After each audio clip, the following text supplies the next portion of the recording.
여기 인류 역사에서 가장 거대한 도박이 벌어진 순간이 있습니다. 한 남자가 유럽을 통째로 삼키려 했습니다. 코르시카 섬 출신의 포병 장교에서 프랑스 황제의 오른 나폴레옹 보나파르트. 그는 1800년대 초 스페인에서 폴란드까지, 이탈리아 반도에서 북해연안까지 유럽 대륙의 거의 모든 왕이 그의 앞에 무릎을 꿇은 시대를 열었습니다. 영국의 역사가 앤드류 로버츠는 그를 두고 역사상 가장 위대한 군사적 천재이자 가장 위험한 정치적 애심가라 평했습니다. 당대 유럽의 모든 군주가 그의 이름만으로 잠을 이루지 못했던 시대. 나폴레옹은 단순한 정복자가 아니었습니다. 그는 프랑스 민법전으로 봉건제도의 뿌리를 뽑았고 미터법과 근대적 행정체계로 유럽의 시간을 수백 년 앞당긴 혁명가이기도 했습니다. 하지만 이 모든 것이 1812년 러시아의 끝없는 설원 위에서 산산이 부서졌습니다. 60만 대군을 이끌고 모스크바를 점령했으나 아무도 항복하지 않았고, 돌아가는 길에 굶주림과 동장군이 그의 병사들을 하나씩 집어삼켰습니다. 살아 돌아온 자는 채 10만도 되지 않았습니다. 이 참패 이후 나폴레옹의 제국은 급속히 무너졌고 유럽은 다시 왕정복고의 시대로 되돌아갔습니다. 나폴레옹이 심으려 했던 근대적 개혁의 씨앗들은 반세기 넘게 묻혀버렸고 유럽은 민족주의와 제국주의의 경류 속에서 두 차례의 세계대전이라는 지옥을 통과해야 했습니다. 그렇다면 만약 그 운명의 전투에서 단 하나의 결정이 달랐다면 어땠을까요? 보로디노의 전장에서 나폴레옹이 끝내 투입하지 않았던 근위대 25,000명을 전장에 풀어놓았다면 말입니다. 1812년 6월 나폴레옹은 역사상 유례없는 규모의 원정군을 이끌고 네만강을 건넜습니다. 그랑 다름에, 즉 대육군이라 불린 이 병력은 프랑스군만이 아니었습니다. 폴란드, 이탈리아, 독일의 제후국들에서 차출된 병사까지 합쳐 총 60만에 달하는 대군이었습니다. 목표는 단 하나, 러시아 차르 알렉산드르 1세를 굴복시켜 대륙봉서령을 완성하고 영국을 경제적으로 고사시키는 것이었습니다. 그러나 러시아군 총사령관 쿠투조프 장군은 싸우지 않았습니다. 마을을 불태우고 우물에 독을 풀고 곡식을 재로 만들며 끝없이 후퇴했습니다. 나폴레옹의 병참선은 갈수록 길어졌고 여름의 폭염과 이슬이 병사들을 갉아먹기 시작했습니다. 러시아의 진흙길 위로 프랑스군의 군화가 빠져드는 소리, 썩어가는 군마의 사체에서 올라오는 악취, 그리고 지평선까지 아무것도 없는 텅 빈 들판. 그랑 다름에는 적군이 아니라 러시아라는 공간 자체와 싸우고 있었습니다. 그리고 9월 7일 마침내 쿠투조프가 멈췄습니다. 모스크바에서 서쪽으로 120km 떨어진 보로디노. 러시아로서도 더 이상 물러설 수 없는 마지노선이었습니다. 모스크바를 싸우지 않고 내줄 경우 사르의 권위가 무너질 것이라는 정치적 압박이 쿠투조프의 등을 떠밀었습니다. 전투는 새벽부터 시작되었습니다. 프랑스 포병대가 쏟아낸 포탄의 굉음이 대지를 흔들었고 러시아군의 방어진지를 향해 보병이 파도처럼 밀려갔습니다. 바그라치온 보루를 둘러싼 공방전에서만 양측 합쳐 수만의 사상자가 쏟아졌습니다. 화약 연기가 전장을 뒤덮어 10m 앞도 보이지 않는 안개 속에서 총검전이 벌어졌고 피에 젖은 흙이 병사들의 군화 아래서 질척였습니다. 바로 이 순간 역사를 가른 결정이 내려졌습니다. 나폴레옹의 참모들은 일제히 근위대 투입을 건의했습니다. 미라 원수는 지금이 결정적 순간이라며 근위대가 돌격하면 러시아 군중앙이 무너질 것이라고 강하게 주장했습니다. 실제 역사에서 나폴레옹 앞에는 두 가지 선택지가 놓여 있었습니다. 하나는 25,000의 정예근위대를 투입하여 러시아군을 완전히 괴멸시키는 것. 그러나 본국에서 수천 킬로미터 떨어진 적지 한복판에서 최후위 예비대까지 소진하는 것은 만일의 상황에서 돌이킬 수 없는 도박이었습니다. 다른 하나는 근위대를 온전시키고 현재의 전과에 만족하는 것. 안전하지만 러시아 군주력이 살아남아 다시 집결할 시간을 허락하는 선택이었습니다.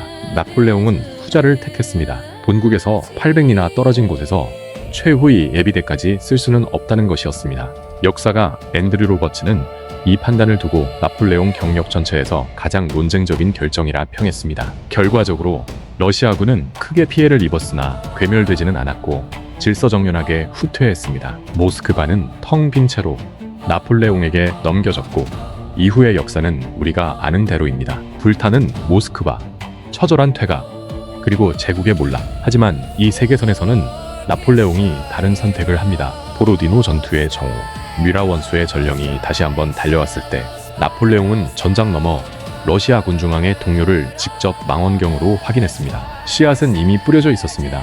나폴레옹은 이탈리아 원정 시절부터 결정적 순간에 예비대를 투입해 전세를 뒤집는 전술로 아우스터리츠와 프리틀란트의 승리를 거둔 장본인이었습니다. 그의 군사적 본능이 이 순간을 놓치지 않았습니다. 근위대 전원에게 전진을 명하라. 그 명령이 떨어졌습니다. 25,000의 정예병이 북소리에 맞춰 전장으로 쏟아져 나왔을 때 이미 피로에 지친 러시아군 중앙은 버텨낼 여력이 없었습니다. 쿠투조프 장군의 진영에서는 다급한 전령이 오갔지만 예비대는 이미 소진된 상태였습니다. 러시아군은 후퇴가 아닌 붕괴를 시작했고 해질녘 보로디노의 들판에는 러시아군의 조직적 저항이 사라졌습니다. 쿠투조프는 부상을 입은 채 겨우 잔존 병력을 수습했으나 이미 러시아 정규군의 허리가 꺾인 뒤였습니다. 그런데 이 승리는 단순히 하나의 전투에서 이긴 것으로 끝나지 않았습니다.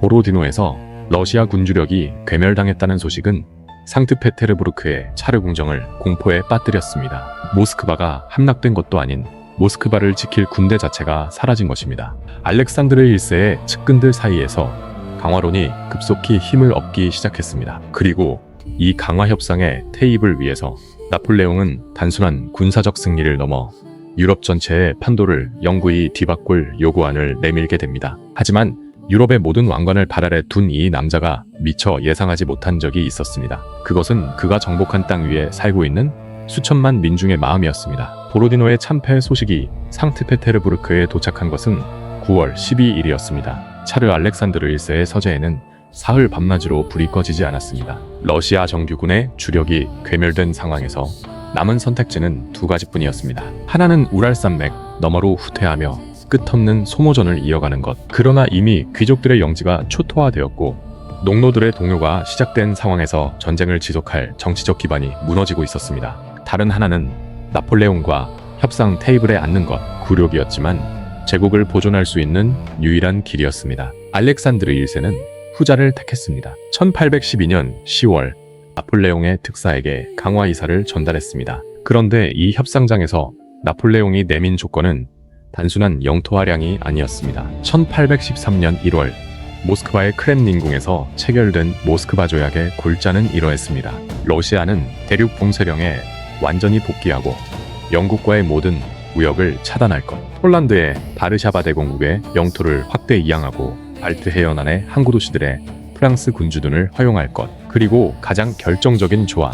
러시아는 프랑스 민법전의 기본 원칙을 자국법 체계에 수용하기 시작할 것. 이 마지막 조항이야말로 나폴레옹의 진짜 야심이 담긴 독소 조항이었습니다. 민법전의 도입은 곧 농노제의 점진적 해체를 의미했고 이것은 러시아 귀족 계급의 경제적 근간을 흔드는 시한폭탄이었습니다. 나폴레옹은 칼이 아니라 법으로 러시아를 천천히 해체하려 했던 것입니다. 모스크바 조약 체결 이후 나폴레옹의 유럽은 전례 없는 모습으로 재편되기 시작했습니다. 1813년부터 1820년까지의 7년은 대개혁의 시대라 불릴 만한 격변기였습니다. 나폴레옹은 정복자에서 입법자로 변신했습니다. 그의 청사진은 명확했습니다. 프랑스 민법전을 유럽 공통입법률로 확대하고 미터법과 통일된 도량형을 전 유럽에 강제하며 파리를 중심으로 한 대륙 횡단도로망을 건설하는 것. 실제 역사에서도 나폴레옹은 점령지마다 봉건적 특권을 철폐하고 근대적 행정체계를 이식하려 했습니다. 러시아라는 마지막 장애물이 사라진 덕분에 그 작업이 중단 없이 진행된 것입니다. 영국 해협 너머의 런던에서는 공포가 퍼지고 있었습니다. 대륙 봉쇄령이 러시아까지 완전히 관철되자 영국 경제는 숨통이 조여들기 시작했습니다. 면직 물 수출이 반토막나고 발트해에서 들여오던 목재와 곡물의 공급이 끊겼습니다. 런던 항구의 창고에는 팔리지 못한 상품이 쌓여갔고 랭커셔의 방직 공장에서는 노동자들이 일자리를 잃어 거리로 쏟아져 나왔습니다. 영국 수상 리버풀 백작은 의회에서 궁지에 몰렸습니다. 전쟁을 계속할 것인가 아니면 대륙과 타협할 것인가. 하지만 영국에게는 아직 세계 최강의 해군이 있었습니다. 넬슨 제독이 트라팔가르에서 확보한 재해권은 여전히 건재했고 영국은 대서양과 인도양의 식민지교역으로 숨통을 틔울 수 있었습니다. 나폴레옹은 바다 위에서는 영국을 이길 수 없다는 것을 누구보다 잘 알고 있었습니다. 이것이 나폴레옹 제국의 구조적 한계였습니다. 대륙은 정복했으나 바다는 여전히 영국의 것이었고 이 균열은 시간이 갈수록 벌어질 수밖에 없었습니다. 나폴레옹의 진정한 적은 바다 건너 영국만이 아니었습니다. 그가 정복한 땅 위에서 조용히 그러나 확실하게 자라나고 있는 힘이 있었습니다. 1815년 플로이센 베를린의 대학가에서는 철학자 피에테의 강연을 들은 젊은이들이 비밀 결사를 조직하기 시작했습니다. 실제 역사에서 피에테는 1800년대 초 독일 국민에게 모함이라는 연설로 독일 민족의식의 불씨를 지핀 인물입니다. 이 세계선에서는 나폴레옹의 지배가 계속되면서 그 불씨가 꺼지기는커녕 더욱 뜨겁게 타오르고 있었습니다. 프랑스어 사용이 강제되고 프로이센의 전통적 군제가 해체되자 독일인들의 분노는 조직적 저항으로 변해갔습니다. 스페인에서도 상황은 마찬가지였습니다. 나폴레옹이 형 조제프 보나파르트를 스페인 왕으로 앉힌 이래 이베리아 반도는 한 번도 평온한 적이 없었습니다. 산악지대의 게릴라들은 프랑스 군보 분노를 끊임없이 습격했고 가톨릭 성직자들은 설교단에서 프랑스의 세속적 법률을 악마의 법이라 규탄했습니다. 프랑스는 스페인에만 20만이 넘는 병력을 묶어두어야 했고 매달 막대한 군비가 이베리아의 산속으로 빨려 들어갔습니다. 나폴레옹의 제국은 겉으로는 찬란했지만 안으로는 끝없는 출혈을 감내하고 있었습니다. 정복지의 세금과 징병이 현지인들의 원한을 사고 그 원한이 민족주의라는 이름의 화약고에 차곡차곡 쌓이고 있었던 것입니다. 나폴레옹 자신도 이 문제를 모르지 않았습니다. 그는 측근에게 왕관은 총검 위에 올려놓을 수 있지만 총검 위에 앉아 있을 수는 없다고 말한 적이 있습니다. 그의 해법은 법과 제도를 통한 동화였습니다. 시간이 지나면 파리에서 만든 법이 베를린과 마드리드에서도 뿌리를 내릴 것이라고 그는 확신했습니다.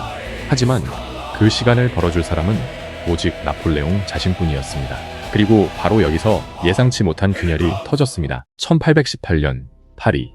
나폴레옹의 건강이 눈에 띄게 나빠지기 시작했습니다. 실제 역사에서도 나폴레옹은 1810년대 중반부터 위장 질환에 시달렸으며 이는 훗날 세인트 헬레나에서의 사인과 연결됩니다. 이 세계선에서도 그 병만은 피해가지 않았습니다. 전쟁터의 야전 침대에서 20년을 보낸 육체는 쉰도 되기 전에 늙어가고 있었습니다. 얼굴빛은 누렇게 변했고 한때 전장을 10여 시간씩 질주하던 체력은 오후가 되면 바닥을 드러냈습니다. 이것은 단순한 건강 문제가 아니었습니다. 나폴레옹 제국은 나폴레옹이라는 한 개인의 천재성과 카리스마 위에 세워진 건물이었습니다. 그가 흔들리면 제국 전체가 흔들렸습니다. 후계자 문제가 수면 위로 떠올랐습니다. 황후 마리 루이즈 사이에서 태어난 로마 왕 나폴레옹 2세는 겨우 7살이었고 나폴레옹의 형제들은 저마다 야심을 품고 있었으나 형의 역량에는 한참 미치지 못했습니다. 르셀은 서기관이 기록한 당시 궁정의 분위기는 살얼음판 그 자체였습니다. 외모 대신 탈레랑은 이미 오래전부터 나폴레옹과 거리를 두고 있었고 비밀리에 오스트리아와 접촉하고 있다는 소문이 돌았습니다. 경찰 대신 부셰는 자신의 권력을 유지하기 위해 어느 쪽에도 줄을 서지 않은 채 정보망을 통해 모든 진영을 감시하고 있었습니다. 제국의 두 핵심 인물이 황제가 아닌 자신의 생존을 위해 움직이기 시작한 것입니다. 탈레랑에게도 푸셰에게도 그들만의 냉혹한 생존 논리가 있었습니다. 제국이 영원하지 않다면 제국이 무너진 뒤에도 살아남을 자리를 미리 마련해두어야 한다는 것이었습니다. 나폴레옹은 이 내부의 균열을 감지하고 있었습니다. 그의 대응은 전형적인 나폴레옹식이었습니다. 더 큰 사업을 벌여 제국의 구심력을 유지하는 것. 1819년 그는 대륙횡단 철도 계획을 발표했습니다. 파리에서 모스크바까지 마드리드에서 바르샤바까지 철로로 연결하겠다는 구상이었습니다. 영국에서 막 상용화되기 시작한 증기기관차 기술을 대륙에 도입하여 군대의 신속한 이동과 교역로의 확장을 동시에 이루겠다는 것이었습니다. 이 계획은 프랑스의 기술자들과 공학자들에게는 흥분을, 정복지의 노동자들에게는 또 다른 착취를 의미했습니다. 1820년 제국의 균열은 예상보다 빠르게 벌어졌습니다. 먼저 터진 곳은 이탈리아였습니다. 나폴리의 비밀결사 카르보나리단이 프랑스 주둔군 병영을 습격했고 밀라노에서는 시민들이 프랑스어 간판을 불태우며 거리로 쏟아져 나왔습니다. 나폴레옹은 즉각 미라 원수에게 진압을 명했으나 미라 자신이 나폴리 왕으로서 현지인들의 감정에 동조하기 시작했다는 보고가 올라왔습니다. 가족조차 믿을 수 없는 상황이었습니다.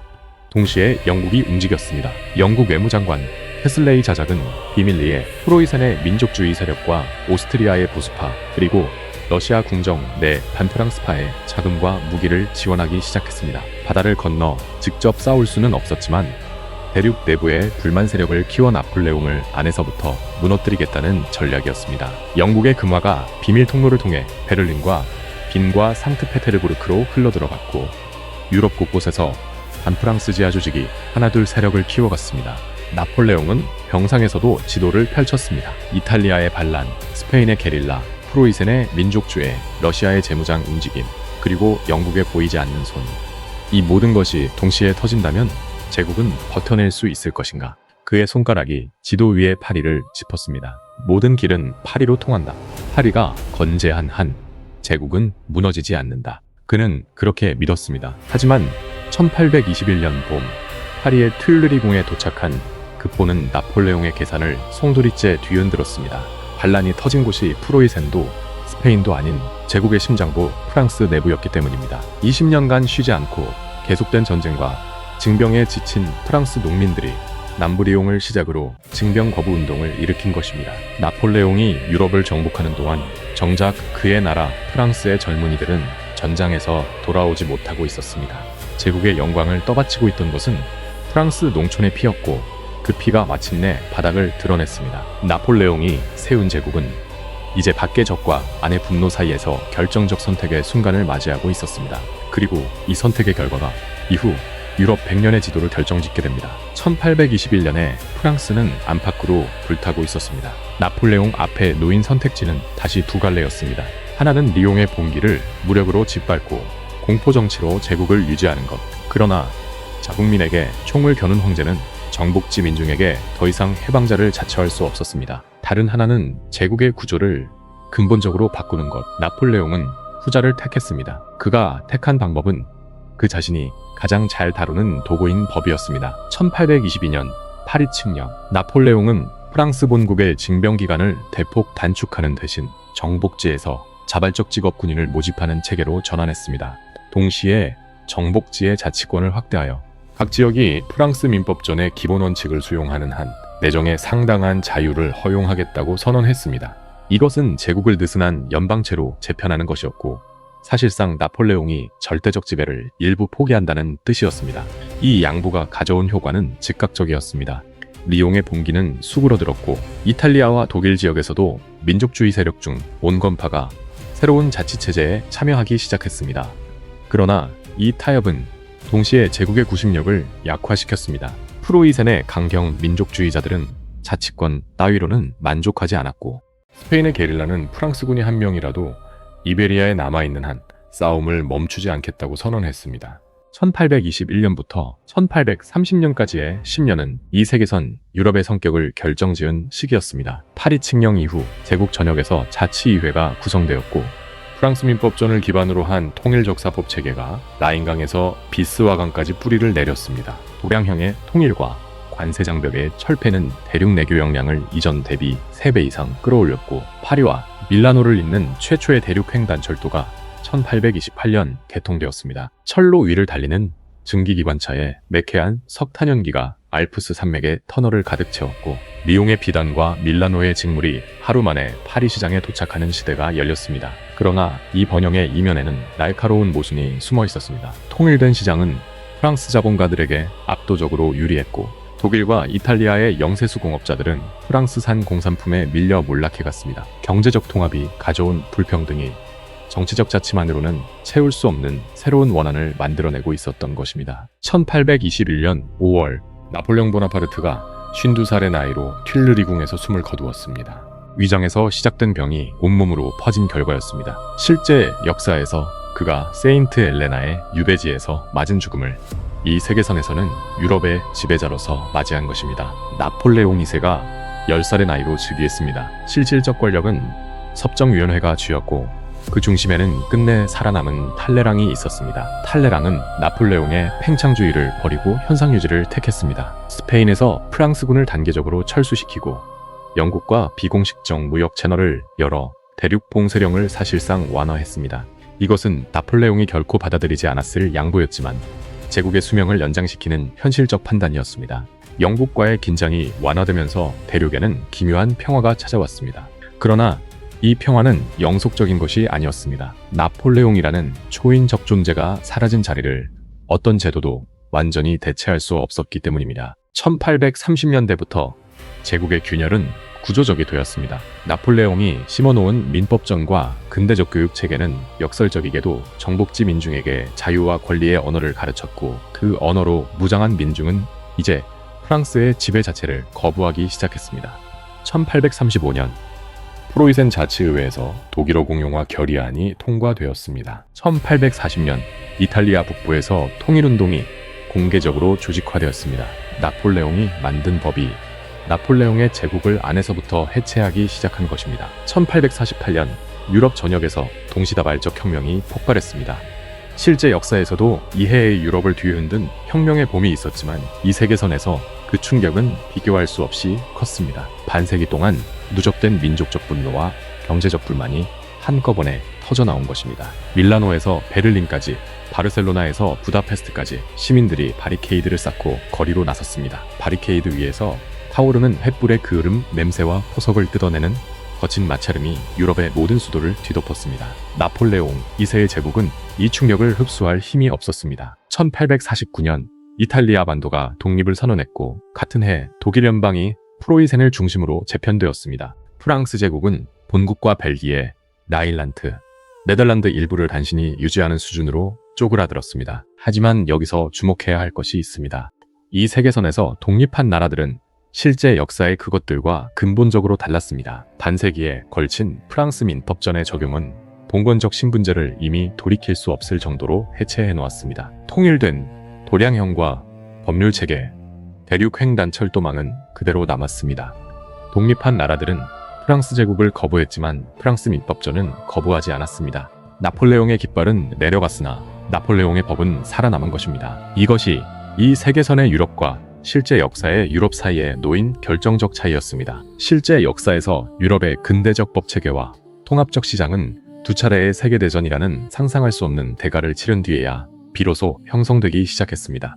그러나 이 세계선에서는 나폴레옹이라는 한 남자의 강철 같은 의지가 그 과정을 반세기 이상 앞당긴 셈이었습니다. 물론 그 대가 역시 작지 않았습니다. 수백만의 젊은이들이 나폴레옹의 전쟁터에서 돌아오지 못했고 정복지 민중의 문화적 상처는 세대를 넘어 전해졌습니다. 1812년 9월 7일 보로디노의 전장, 나폴레옹이 근위대 투입을 명하는 데 걸린 시간은 아마 수분에 불과했을 것입니다. 그 수분의 결정이 유럽 수천만 인구의 삶을 송두리째 바꾸어 놓았습니다. 역사란 결국 그런 것인지도 모릅니다. 거대한 물줄기의 방향을 바꾸는 것은 상류의 작은 돌멩이 하나입니다. 나폴레옹이 꿈꾼 하나의 유럽은 그의 생전에 완성되지 못했습니다. 그가 만든 제국은 결국 무너졌습니다. 하지만 그가 심어놓은 법과 제도와 철로는 제국이 사라진 뒤에도 유럽의 땅속에 뿌리를 내리고 있었습니다. 만약 이 세계선이 존재했다면 이후의 유럽은 민족 국가들의 충돌로 향했을까요? 아니면